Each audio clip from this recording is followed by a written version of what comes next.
Welcome to T-SAT. I'm Naresh, history faculty. ఈరోజు మనం ఈ వీడియోలో కాకతీయుల గురించి నేర్చుకుందాము. రైట్. సో మనకి ఈ యొక్క వీడియోలో మనము గొప్ప కాకతీయుల గురించి నేర్చుకుందాము. రుద్రదేవుడు, రైట్, ఇతన్నే మొదటి ప్రతాప రుద్రుడు అని కూడా పిలవడం జరుగుతుంది. 1158 నుండి 1196 వరకు కూడా మొదటి ప్రతాప రుద్రుడు లేదా రుద్రదేవ మహారాజు పరిపాలించడం జరిగింది. రైట్, ఇతను రెండవ ప్రోలరాజు యొక్క పెద్ద కుమారుడు, జ్యేష్ఠ కుమారుడు. హనుమకొండ శాసనం రుద్రదేవుని యొక్క ఘన విజయాల గురించి పేర్కొనడం జరుగుతూ ఉంది. ఇతను జారీ చేసినటువంటి శాసనము హనుమకొండ శాసనం, గణపవరం శాసనము. రైట్, కళ్యాణి చాళుక్యుల పతనం తర్వాత 1163లో స్వతంత్రాన్ని ప్రకటించుకొని హనుమకొండ శాసనాన్ని వివరించడం జరిగింది. హనుమకొండ శాసనంని రచించింది అచితేంద్రుడు. మనకి ఎగ్జామ్లో ఈ యొక్క శాసనం యొక్క రచయిత అని చెప్పేసి అడుగుతారండి. హనుమకొండ శాసనం యొక్క రచయిత అచితేంద్రుడు అని గుర్తుపెట్టుకోవాలి. రైట్, అచితేంద్రుడు. రైట్, మనకి 1163లో రైట్ ఇతను 1000 స్తంభాల గుడి లేదా రుద్రేశ్వర ఆలయాన్ని నిర్మించడం జరిగింది. దీనికి గుర్తుగా రైట్, అలాగే తన సార్వభౌమాధికారానికి గుర్తుగా రుద్రేశ్వర ఆలయం కట్టాడు. దాన్నే 1000 స్తంభాల గుడి అంటాము, త్రికూటాలయం అని చెప్పేసి అంటాము. ఈ దేవాలయము రైట్ ఇతని విజయాల గురించి వివరించే శాసనం లభించింది. ఇక నెక్స్ట్ చూసినట్లయితే 1182లో పల్నాటి యుద్ధంలో రుద్రదేవుడు నలగామ రాజుకు సైనిక సహాయం చేయడం జరిగింది. రైట్, సైనిక సహాయం చేశాడు. ధరణికోటను ఆక్రమించిన కోట సేనానికి రుద్రదేవుడు కోట గెల్పాట అనేటువంటి బిరుదు ఇవ్వడం జరిగింది. కోట సేనానికి ఇచ్చిన బిరుదు ఏందయ్యా అంటే కోట గెల్పాట. రైట్, ఇతను ధరణికోటని ఆక్రమించడం జరిగింది రుద్రదేవుడి తరపున. అలాగే ఇతడు కొండ పడమటి నాయకులను జయించి త్రిపురాంతకం వరకు తన రాజ్యాన్ని విస్తరింపజేశాడని త్రిపురాంతకం శాసనం ద్వారా మనకు తెలుస్తూ ఉంది. రుద్రదేవుడి రాజధాని ఓరుగల్లు అని బెక్కల్లు శాసనంలో తెలపడం జరిగింది. ఈ బెక్కల్లు శాసనం 1195లో ఇవ్వడం జరిగింది. రైట్, మనకి రుద్రదేవుడి యొక్క రాజధాని ఏంటంటే ఓరుగల్లు. రైట్, ఓరుగల్లుకు పునాది వేశాడు. ఓరుగల్లును పాక్షికంగా పూర్తి చేశాడు. తన రాజధానిని రైట్ ఓరుగల్లుకు మార్చడం జరిగింది. ఓరుగల్ల నగర నిర్మాత రుద్రదేవుడని కొలని గణపతి దేవుడి యొక్క శివయోగాసారములో తెలపడం జరిగింది. మన ప్రీవియస్ ఎగ్జామ్స్ పరిశీలించినట్లయితే శివయోగాసారం అనే గ్రంథాన్ని రచించింది ఎవరు అంటారు? కొలని గణపతి దేవ అని గుర్తుపెట్టుకోవాల్సి ఉంటుంది. ఇందులో రైట్ మనకు కాకతీయ రుద్రదేవుడు ఓరుగల్లు నగర నిర్మాత అని చెప్పేసి రాయడం జరిగింది. రైట్, రుద్రదేవుడు కవి పోషకుడు, విద్యావంతులకు కల్పతరు వంటి వాడని చెప్పేసి పిల్లరమర్రి శాసనంలో ఉంది. ద్రాక్షారామ శాసనంలో వినయభూషణ అని చెప్పేసి మనకు పొందుపరచడం జరిగింది. మనకు ద్రాక్షారామం శాసనం చూసినట్లయితే ఇతను ఆంధ్రా ప్రాంతంపై దాడి చేసి ఆంధ్రా ప్రాంతంలో ఉన్నటువంటి వెలనాటి బోధరాజును చంపేసి తన తండ్రి మరణానికి ప్రతీకారం తీర్చుకోవడం జరిగింది. ఆ యొక్క యుద్ధం అనంతరం జారీ చేసిన శాసనమే ద్రాక్షారామ శాసనము. ఆ ద్రాక్షారామ శాసనంలో వినయభూషణ, విద్యాభూషణ అనేటువంటి పదాలను చెప్పబడింది. రుద్రదేవుడు సంస్కృతంలో నీతిసారం అనే గ్రంథాన్ని రాయడం జరిగింది.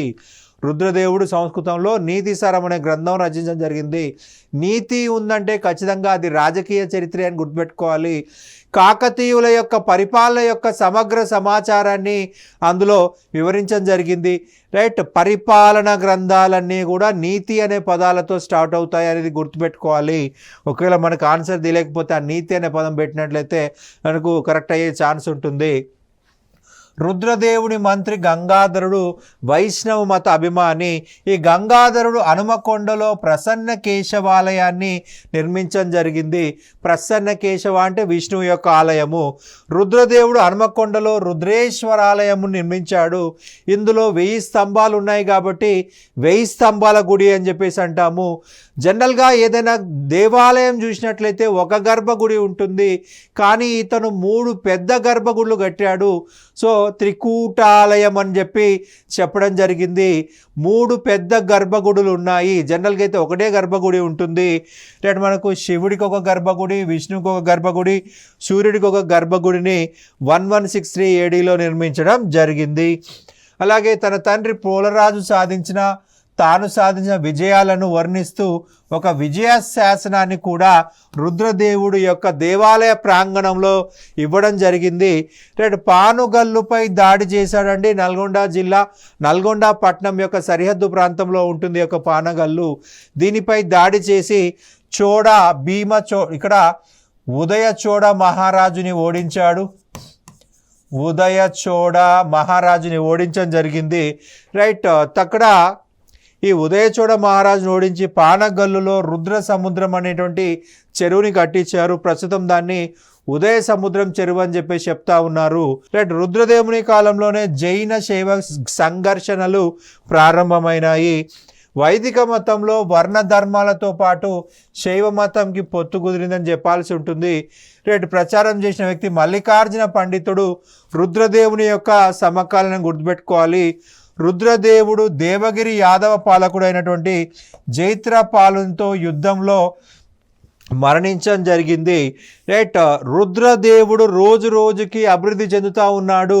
అయితే ఈ యొక్క జైత్రపాలుడు యాదవ వంశ రాజు. మనకి కాకతీయులు యాదవులు ఇద్దరూ కూడా కళ్యాణి చాళుక్యుల సామంతులని గుర్తుపెట్టుకోవాలి.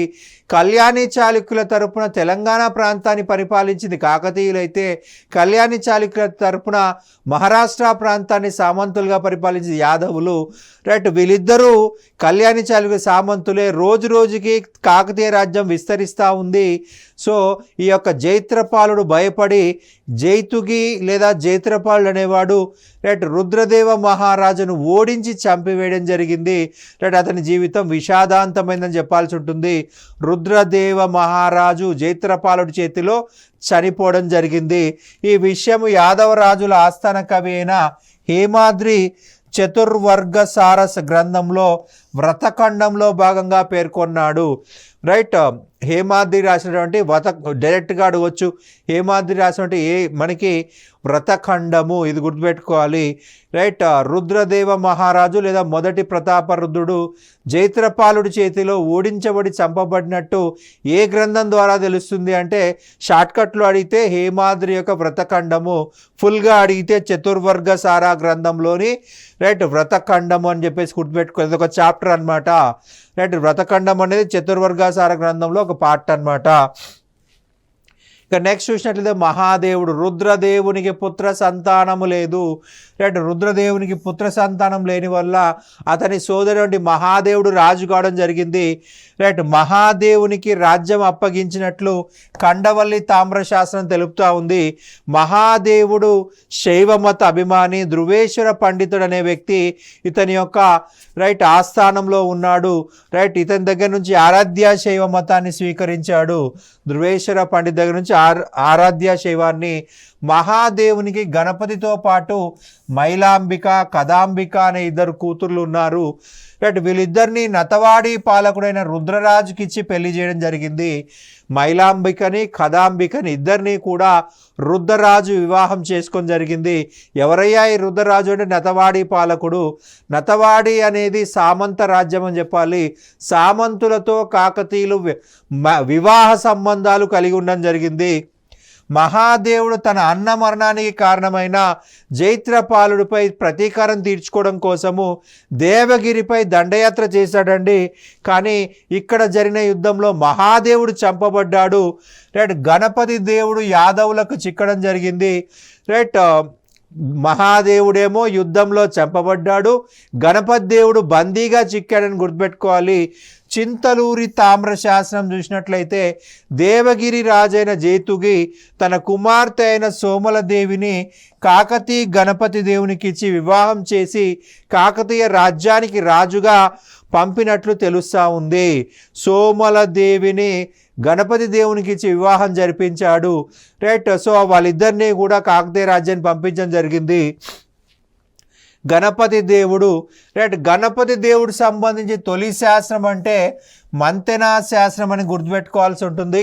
మంతెనా శాసనము డిసెంబర్ 26, 1199 సంవత్సరంలో జారీ చేయబడింది. డిసెంబర్ 26 రైట్, గణపతి దేవుని పాలనా కాలం గురించి ఈ యొక్క శాసనం తెలుపుతుంది. రైట్, ఈ శాసనంలో సకల దేశ ప్రతిష్టానాచార్య అని కీర్తించడం జరిగింది. రైట్, కాకతీయ రాజుల్లో అతి గొప్ప రాజు అంటే గణపతి దేవ అని చెప్పాల్సి ఉంటుంది. పూర్తి తెలుగు ప్రాంతాన్ని పరిపాలించిన రాజు. ఆదిలాబాద్ నుంచి కంచి వరకు, గోదావరి జిల్లాల నుండి బళ్ళారి వరకు పరిపాలించాడు. ఇతడు సుదీర్ఘకాలం 63 సంవత్సరాలు పరిపాలించాడండి. గణపతి దేవుడు దేవగిరి యాదవుల దగ్గర బందీగా ఉన్న కాలంలో కాకతీయ రాజ్యంలో అలజడి వచ్చింది. ఈ యొక్క అలజడులని రైట్ నుంచి రాజ్యాన్ని కాపాడిన వ్యక్తి రేచర్ల రుద్ర. రైట్, ఈ రేచర్ల రుద్రుడు గణపతి దేవుడికి అత్యంత నమ్మకస్తుడు. గణపతి దేవుడు కాకతీయ రాజ్యానికి రాగానే ఆ రాజ్యాన్ని అప్పగించడం జరిగింది. సో రేచర్ల రుద్రకి కాకతీ రాజ్య భారదౌరేయుడుగా, కాకతీ రాజ్య స్థాపనాచార్యగా కీర్తింపబడ్డాడు. రైట్, బిరుదులు ఇవ్వబడ్డాయి అన్నమాట. అలాగే గణపతి దేవుడు రాజ్య విస్తరణలో భాగంగా తీరాంధ్ర పైన కూడా దాడి చేశాడు. దివిసీమను జయించినందుకు గాను తన సేనాని మాల్యాల్య చౌండకు గణపతి దేవుడు ద్వీపి లుంటాక దివిచూరకార అనేటువంటి బిరుదులనిచ్చి గౌరవించినట్లు పెండేకల్లు శాసనం ద్వారా తెలుస్తుంది. రైట్, ఇది గుర్తుపెట్టుకోవాల్సి ఉంటుంది. మాల్యాల్య చోడుడు రైట్ దివిసీమపై దాడి చేసి పిన్నాచోడని ఓడించాడు. దివిసీమ పాలకుడు ఎవరయ్యా అంటే పిన్నాచోడుడు. రైట్, మాల్యాల్య చోడ. రైట్, ఈ దివిసీమ పాలకుడు పిన్నాచోడుడు ఓడిపోయి సామంతుడైపోయాడండి. రైట్, సామంతుడైపోయి తన ఇద్దరు కూతుర్లని గణపతి దేవుడికి ఇచ్చి వివాహం జరిపించడం జరిగింది. నారమ, పేరమ వీళ్ళిద్దరినీ కూడా గణపతి దేవుడికి ఇచ్చి వివాహం జరిపించడం జరిగింది. రైట్, వీళ్ళతో పాటు జాయాప వీళ్ళిద్దరి యొక్క సోదరుడు అని చెప్పాల్సి ఉంటుంది. ఈ జాయాప ఓరుగల్లు ప్రాంతానికి రావడం జరిగింది. జాయాపను గజసాహినిగా నియమించాడు గణపతి దేవుడు. గజసాహిని గజదళాధ్యక్షుడని చెప్పాల్సి ఉంటుంది. గజదళాధ్యక్షుడిగా నియమించాడు. గణపతి దేవునికి అతని భార్య అయిన సోమలదేవికి ఇద్దరు కుమార్తెలు. గణపాంబ భర్త వచ్చేసి కోట బేతరాజు. ఈ కోట బేతరాజు వచ్చేసి ధరణికోట పాలకుడు, అమరావతి పాలకుడు. రుద్రాంబ భర్త వీరభద్రుడు. ఇతడు నిడదవోలు చాళుక్య రాజు అన్నమాట. నిడదవోలు చాళుక్య రాజు వీరభద్రుడు రుద్రాంబ యొక్క భర్తగా చెప్పాల్సి ఉంటుంది. రెడ్డిగా గణపతి దేవుడి యొక్క బిరుదులు చూసినట్లయితే ఆంధ్రాధీశుడు, క్రీడా వినోద, సకల దేశ ప్రతిష్టానాచార్య, పృథ్వీశ్వర, చోడకటక చూరకార, మహామండలేశ్వర, సమదిగిత, పంచమహాశబ్ద ఇవి ముఖ్యమైన బిరుదులుగా మనం గుర్తుపెట్టుకోవాల్సి ఉంటుంది. అండ్ గణపతి దేవుడు విదేశీ వర్తకులకు అభయమిస్తూ మోటుపల్లి అభయ శాసనాన్ని 1244లో వేయించడం జరిగింది. రైట్, నెల్లూరులో జరిగినటువంటి సంఘటనల వల్ల మోటుపల్లి ప్రాంతం అనేది గణపతి దేవుకు రావడం జరిగింది. రెండవ మనుమసిద్ధి. రైట్, ఇతను గణపతి దేవుడి సహాయంతో నెల్లూరుకి రాజు కావడం జరిగింది. సో ఇతని సహాయం చేసినందుకు గాను బహుమతి కింద మోటుపల్లి ప్రాంతాన్ని గణపతి దేవుడికి ఇవ్వడం జరిగింది. రైట్, గణపతి దేవుడు ఇచ్చిన గణపతి దేవుడికి రెండవ మనుమసిద్ధి ఇచ్చిన ప్రాంతం ఏంటండి అంటే మోటుపల్లి. మోటుపల్లి అసలు పేరేంటి? దేశీకొండాపట్నం. దేశీకొండాపట్నం అని చెప్పాల్సి ఉంటుంది. ఇక్కడ వ్యాపారాన్ని కాపాడుతానని అభయ శాసనాన్ని జారీ చేశాడు గణపతి దేవుడు. రైట్, ఈ అభయ శాసనాన్ని అమలు చేయుటకు నియమించిన అధికారి సిద్ధయ్య దేవుడు. సిద్ధయ్య దేవుడు వచ్చేసి అభయ శాసనాన్ని అమలుపరిచే అధికారి అని చెప్పాల్సి ఉంటుంది. రైట్, గణపతి దేవుడు తన రాజధానిని హనుమకొండ నుండి ఓరుగల్లుకు 1254లో మార్చాడు. రైట్, ఓరుగల్లు నగర నిర్మాణం పూర్తి చేసిన వ్యక్తి గణపతి దేవుడు అని గుర్తుపెట్టుకోవాల్సి ఉంటుంది. రుద్రదేవుడి కాలంలో ప్రారంభమైంది, గణపతి దేవుడి కాలంలో పూర్తయిపోయింది. మనకు ఓరుగల్లు కోట చూసినట్లయితే రాతి కోటను, మట్టి కోటను రెండింటినీ కట్టించాడు. కోటకి 77 బుర్జులు ఉన్నాయి. ఒక్కో బుర్జుకి ఒక్కొక్క సామంత నాయకుని రక్షణలో ఉండేది. అంటే 77 మంది సామంత నాయకులు వీటిని కాపాడేవాళ్ళు. ఓరుగల్లు కోటకు 4 వైపులా 4 శిలా నిర్మితాలు ఉన్నాయి. గణపతి దేవుడి గల రాయ గజకేసరి బిరుదు అతని నాణాలపైన కనిపిస్తుంది. ధాన్యం కొలతకు సంబంధించి కేసరి పుట్ట గణపతి దేవుని పేరు మీద వ్యాపించింది. రైట్, కేసరి మాడలు మరియు కేసరి పుట్లు నాడు వ్యాప్తిలో ఉండేవి. గణపతి దేవుడి బిరుదు వచ్చేసి రాయ గజకేసరి. ఆ రాయ గజకేసరి పేరు మీదనే ధాన్యం కొలవడం కోసం కేసరి పుట్ట, అదొక మెజర్మెంట్ అన్నమాట, ఒక కొలత అన్నమాట. గణపతి దేవుని పేరు మీద కేసరి మాడలు, రైట్, బంగారు నాణ్యాలు చాలా వ్యాప్తిలో ఉన్నాయని చెప్పాలి. స్వయంభూ దేవునికి గుడి ఎదురుగా గుండు వంటి కోట కలదు. దీన్ని ఏకశిల అంటారు. అందువల్ల ఈ నగరాన్ని ఏకశిలా నగరం అని, ఓరుగల్లు నగరం అని పేర్కొనడం జరుగుతుంది. రైట్, గంగయ్య సాహిని ప్రతిభను గుర్తించినటువంటి గణపతి దేవుడు అతన్ని బాహాత్తర నియోగాధిపతిగా నియమించడం జరిగింది. బాహాత్తర నియోగాధిపతి అంటే రైట్ 72 నియోగాల యొక్క అధిపతి. రైట్, మన ప్రస్తుత ప్రధాన కార్యదర్శితో పోల్చవచ్చు. రైట్, రాష్ట్రానికి కావచ్చు, దేశానికి కావచ్చు ప్రధాన కార్యదర్శులు ఉంటారు, వాళ్ళతో కంపేర్ చేయొచ్చు. 1250 నాటికి త్రిపురాంతకం శాసనం వివరిస్తుంది ఈ గంగయ్య సాహిని బాహాత్తర నియోగాధిపతిగా నియమించినట్లు. గంగయ్య సాహిని నల్గొండ దగ్గర ఉన్న పానగల్లు నుండి కడప జిల్లా వల్లూరు వరకు రాజ్యాన్ని అధికారిగా నియమించబడ్డాడు.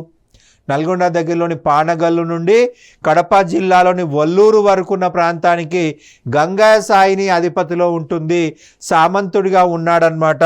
ఇక గణపతి దేవుడి కాలంలోని వివిధ అధికారులు చూసినట్లయితే గంగయ్య సాహిని అశ్వదళాధికారి, గుర్రాల అధికారి, జాయాపా సేనాని గజదళాధిపతి. గుర్రాలు మనకి గజము అంటే ఏనుగు, రైట్, గజదళాధిపతి ఏనుగుల దళానికి అధిపతి. రేచర్ల రుద్రుడు సైన్యాధిపతి. గణపతి దేవుడు వ్యవసాయానికి నీటిపారుదల సౌకర్యాలు కల్పిస్తూ నూతన తటాకాలు అంటే చెరువులు నిర్మించడం జరిగింది. రైట్, గణపతి దేవుని గజసాహిని అనేటువంటి జాయాపా సేనాని గొప్ప కవి. ఈయన నృత్య రత్నావళి, గీత రత్నావళి, వాయిద్య రత్నావళి అనేటువంటి గ్రంథాలను రచించడం జరిగింది. మనకి నృత్య రత్నావళి చూసినట్లయితే భారతదేశ చరిత్రలో ఉన్నటువంటి నాట్య గ్రంథాల్లో ముఖ్యమైనదని చెప్పాలి. ఇందులో పేరిణి, శివతాండవం, రైట్, చిందు, కోలాటం, రాయసం వంటి నృత్య రూపకములన్నీ కూడా అందులో రాయడం జరిగింది జాయాపా సేనాని. గణపతి దేవుడి శివదీక్ష గురువు గోలకి మఠానికి చెందిన విశ్వేశ్వర శంభు. ఈ యొక్క గోలకి మఠాలని గణపతి దేవుడి కాలంలో, రుద్రమదేవి కాలంలో ప్రారంభించింది విశ్వేశ్వర శంభు. ఈయన దగ్గర గణపతి దేవుడు శివదీక్ష పొందినాడు. రైట్, విశ్వేశ్వర శివుడు శ్రీశైలం, పుష్పగిరి, మల్కాపురం, ద్రాక్షారామం, కాళేశ్వరం మొదలగు ప్రాంతాల్లో మనకి మఠాలు, గోలకి మఠాలు ప్రారంభించడం జరిగింది. రైట్, గోలకి మఠము, రైట్, ఒకే దగ్గర శివ దేవాలయము, రైట్, విద్యా కేంద్రాలు, ఆసుపత్రులు, ఆహారం దానం చేయడము, ఇవన్నీ ఒకే దగ్గర ఉంటే దాన్ని గోలకి మఠాలు అంటాము. శివ దేవాలయాలు, విద్యా కేంద్రాలు, ఆసుపత్రి, ఆసుపత్రి అంటే హాస్పిటల్, అలాగే ఆహారం దానం చేయడము, అంటే అనాథాశ్రయాలు, ఇవన్నీ ఒక దగ్గరే ఉంటే గోలకి మఠాలని చెప్పాల్సి ఉంటుంది. విశ్వేశ్వర శంభుకి గణపతి దేవుడు కాండ్రకోట గ్రామాన్ని దానంగా ఇవ్వడం జరిగింది. గణపతి దేవుని సేనాని అయిన రేచర్ల రుద్రుడు పాలంపేటలో రామప్ప ఆలయాన్ని 1213లో నిర్మించాడు. రైట్, నాగతి రాజును ఓడించిన తర్వాత అతని దగ్గర నుంచి రైట్ ఇతను ముదిగొండ రాజ్యాన్ని పూర్తిగా ఆక్రమించిన తర్వాత నిర్మించిన దేవాలయమే రామప్ప దేవాలయము.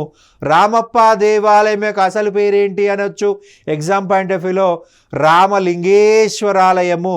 మరి రామప్ప అని పేరు ఎందుకు వచ్చింది అంటే మనకి ఉస్మానియా యూనివర్సిటీ ప్రొఫెసర్ అయినటువంటి ద్యావనవల్లి సత్యనారాయణ ప్రకారము రామప్ప అంటే ఆ యొక్క శివలింగము ఉన్న శివుడి పేరు రామప్ప. కాకతీయుల కాలంలో కన్నడ భాష, తెలుగు భాష కలిసి ఉన్నాయి. రామప్ప అనే పేరుతో శివుణ్ణి పూజించారు.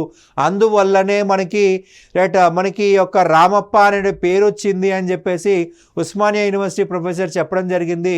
మనం ఇన్ని రోజులు ఏమనుకున్నామంటే రామప్ప అనే శిల్పి పేరు మీద వచ్చింది అనుకున్నాము. అది తప్పంట.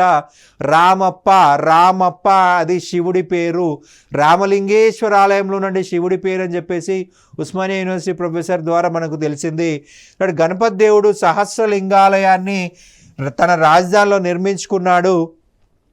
జటావర్మ సుందర పాండ్యుడు ఇతడు 1262లో నెల్లూరులోని ముత్తుకూరు దగ్గర జరిగిన యుద్ధంలో రెండవ మనుమసిద్ధిని ఓడించి చంపివేశాడు. గణపతి దేవాను ఓడించాడు.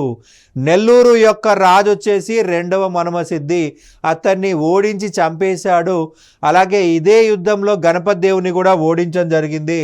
ముత్తుకూరు యుద్ధంలో మినహాయిస్తే గణపతి దేవుడు ఓటమి ఎరుగని గొప్ప చక్రవర్తి అని చెప్పాల్సి ఉంటుంది. ఒకే ఒక యుద్ధంలో ఓడిపోయాడు అతను, అది ముత్తుకూరు యుద్ధము. గణపతి దేవునికి పుత్ర సంతానం లేనందున తన రెండవ కుమార్తె రుద్రాంబని రుద్రదేవ మహారాజగా ప్రకటించి నెక్స్ట్ రాజుగా ప్రకటించడం జరిగింది. ఇక నెక్స్ట్ చూసినట్లయితే రుద్రమదేవి, ఈమె రుద్రదేవ మహారాజా అనే పేరుతోటి పరిపాలన చేయడం జరిగింది. రుద్రదేవ మహారాజా పేరుతోటి సింహాసనం అధిష్ఠించింది. గణపతి దేవుడు చనిపోలేదండి. తన కూతురు రాజుగా చేయడం కోసం ముందుగా తను రాజకీయాల నుంచి తప్పుకొని తన కూతుర్ని తన కాలంలోనే రాజుగా చేశాడని గుర్తుపెట్టుకోవాల్సి ఉంటుంది. గణపతి దేవుడు చనిపోలేదు, రాజకీయాల నుంచి పక్కా తప్పుకున్నాడు.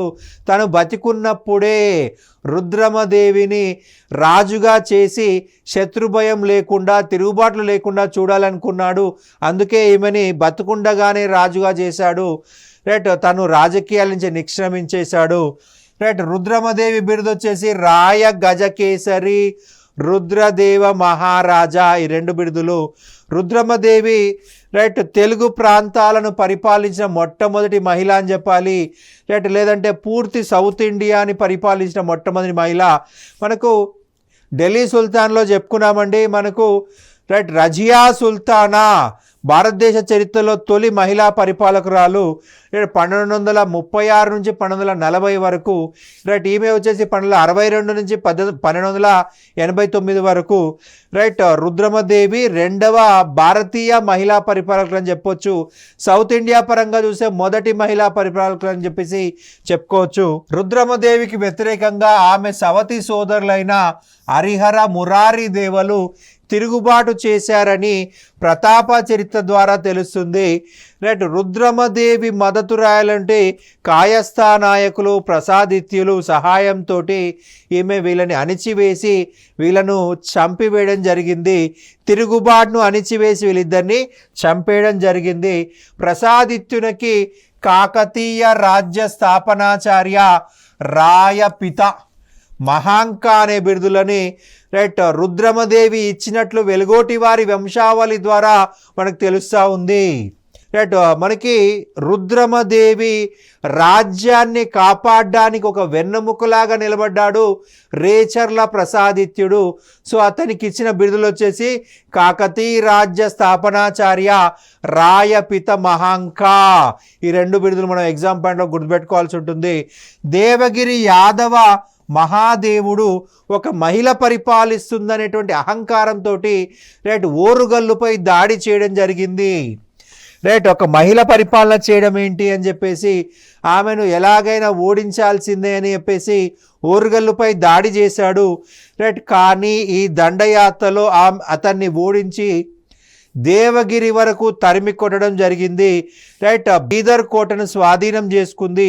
బీదర్ కోట వచ్చేసి యాదవుల ప్రాంతంని ఆక్యుపై చేసుకుంది. బీదర్ కోటను ఆక్యుపై చేసి అక్కడ శాసనం ఇవ్వడం జరిగింది. బీదర్ యొక్క అసలు పేరు బెదడ కోట, బేడాద కోట. ఆ బెడద కోటనే మనము బీదర్ అంటున్నాము, బీదర్ కోట అంటున్నాము. దేవగిరి మహాదేవుడు రుద్రమదేవితో సంధి చేసుకొని పెద్ద ఎత్తున ధనాన్ని ఇచ్చినట్టు ప్రతాపరుద్ర చరిత్రలో తెలుస్తూ ఉంది. ప్రతాప చరిత్ర. ఇక్కడ ఏకామ్రానాథ ఈ ప్రతాప చరిత్రని రచించడం జరిగింది. దేవగిరి యాదవుల నాణాలు తెలంగాణలోను కృష్ణా జిల్లాలోని రాచపట్నంలోను లభిస్తున్నాయి. రైట్. రుద్రమదేవి బీదర్ శాసనము యాదవుల దండయాత్ర గురించి వివరిస్తూ ఉంది. రైట్. దేవగిరి యాదవులపై విజయాన్ని గుర్తుగా రుద్రమదేవి రాయ గజకేసరి బిరుదు ధరించింది. రైట్. స్వయంభూ దేవాలయానికి రంగమండపాన్ని నిర్మించింది. రైట్. ఓరుగల్లు కోటకు మరమ్మతులు చేపట్టి రాతి కోటకు వెలుపల వైపున మెట్లు కట్టించడం జరిగింది. రుద్రమదేవి సైన్యంలో నాయంకర విధానాన్ని ప్రవేశపెట్టింది. రైట్. సైన్యాన్ని సపోర్ట్ చేసే ఉద్దేశంతో, రైట్, రాజుకు యుద్ధంలో సపోర్ట్ చేసే ఉద్దేశంతో నాయంకర వ్యవస్థను ప్రారంభించిందండి. రుద్రమదేవి పాలనా కాలంలో వెనిస్ నుంచి మనకు మార్కోపోలో రావడం జరిగింది. ఇతను మోటుపల్లి రేవును సందర్శించి చాలా గొప్పగా పొగడ్డం జరిగింది. రైట్. రుద్రమదేవి శాసనాలు చూసినట్లయితే మల్కాపురం శాసనం, బీదర్కోట శాసనము. రుద్రమదేవికి కూడా పుత్ర సంతానం లేదు. రైట్. ఈ కాకతీయులందరికీ కూడా శాపగ్రస్తులేమో, పుత్ర సంతానం లేదు. దుర్గరాజుకు పుత్ర సంతానం లేకపోతే తన సోదరుడు రెండవ పులరాజు రాజయ్యాడు. రైట్. రుద్రదేవ మహారాజుకి పుత్ర సంతానం లేకపోతే మహాదేవుడు రాజయ్యాడు. రైట్. గణపతి దేవుడికి పుత్ర సంతానం లేకపోతే ఏకంగా కూతురే రుద్రమదేవి రాజైంది. రుద్రమదేవికి కూడా పుత్ర సంతానం లేదు. ముమ్మిడమ్మ పెద్ద కూతురు. రైట్. ఆమె భర్త మహాదేవుడు. ఈ మహాదేవుడు వచ్చేసి కాకతీయ వంశం చెందినవాడు. వీళ్ళిద్దరి కుమారుడే ప్రతాపరుద్రుడు. రుద్రమ. రైట్. రుద్రమదేవి కూతురు పేరు కూడా రుద్రమ ఉందండి. రైట్. ఈమె ఎల్లన్న దేవుడిని పెళ్లి చేసుకొని జరిగింది. ఈ ఎల్లన్న దేవుడు వచ్చేసి మహాదేవుడు, యాదవ మహాదేవుడి కుమారుడు. రుయ్యమ్మ ఇందులూరి అన్నయ్య మంత్రి. రుయ్యమ్మ వచ్చేసి ఇందులూరి అన్నయ్య మంత్రిని వివాహం చేసుకొని జరిగింది. రైట్. రుద్రమదేవి పెద్ద కుమార్తె అయినటువంటి ముమ్మిడమ్మ కొడుకైనటువంటి ప్రతాపరుద్రుడిని దత్తత తీసుకొని తనకు వారసునిగా ప్రకటించడం జరిగింది. రైట్. ఇక చివరి కాలం చూసినట్లయితే కాయస్థ అంబదేవుడు తిరుగుబాటు చేయడం జరిగిందండి. రైట్. ఈ తిరుగుబాటుని మల్లికార్జున నాయకుడు అణిచివేసే ప్రయత్నంలో విఫలం చేయడం జరిగింది. రైట్. ఇక్కడ జరిగిన యుద్ధంలో రుద్రమదేవి, ఆమె సైన్యాధిపతి మల్లికార్జున నాయక ఇద్దరు కూడా చందుపట్ల దగ్గర చనిపోయినట్లు తెలుస్తూ ఉంది. చందుపట్ల శాసనం ద్వారా మనకి ఈ సమాచారం లభిస్తుంది. రైట్. 27 నవంబర్ 1289. రైట్. మనకి చందుపట్ల శాసనం చూసినట్లయితే కాకతీయ సైనికుడైనటువంటి ఈ యొక్క పువ్వుల ముమ్మిడి వేయించాడు. ఎవరయ్యా ఈ పువ్వుల ముమ్మిడి అంటే మల్లికార్జున నాయక దగ్గర యొక్క సేవకుడు. మల్లికార్జున నాయక వచ్చేసి కాకతీయ సర్వ సైన్యాధ్యక్షుడు రుద్రమదేవి కాలంలో. రైట్. ఇక్కడ ప్రధానంగా చూసినట్లయితే చందుపట్ల అనే ప్రాంతంలో యుద్ధం జరిగింది. ఆ యుద్ధంలో వీళ్ళు చనిపోయారు. ఇక్కడ సోమనాథ దేవాలయాన్ని కట్టాడు. రైట్. పువ్వుల ముమ్ముడి. రైట్. రుద్రమదేవికి అలాగే మల్లికార్జున నాయకి ఇద్దరికీ కూడా రైట్ మోక్షం కలగాలి అని చెప్పి చందుపట్ల గ్రామాన్ని దానం చేస్తూ ఇచ్చిన శాస్త్రమే చందుపట్ల శాసనం. రైట్. ఇదండి మనకు కాకతీయులకు సంబంధించిన సమాచారము. నెక్స్ట్ వీడియోలో మనం మరికొంత సమాచారం నేర్చుకుందాం. Thank you.